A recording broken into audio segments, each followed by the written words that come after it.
শান্তিপূর্ণভাবে সুন্দরভাবে এখানে এসে সারিবদ্ধভাবে দাঁড়াতে পারি। সত্যিকার অর্থে যে ঘটবে সেইটা সেদিন যেন আমরা সুন্দরভাবে সুন্দরভাবে এখানে এসে দাঁড়াতে পারি।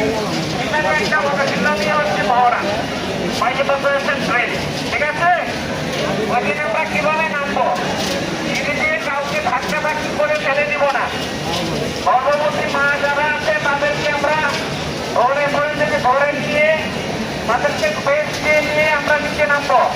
যারা একটু স্থূলকায় মানে একটু মোটা আকৃতির তাড়াতাড়ি নামতে পারে না, তাদের কিন্তু সুযোগ করে দিতে হবে।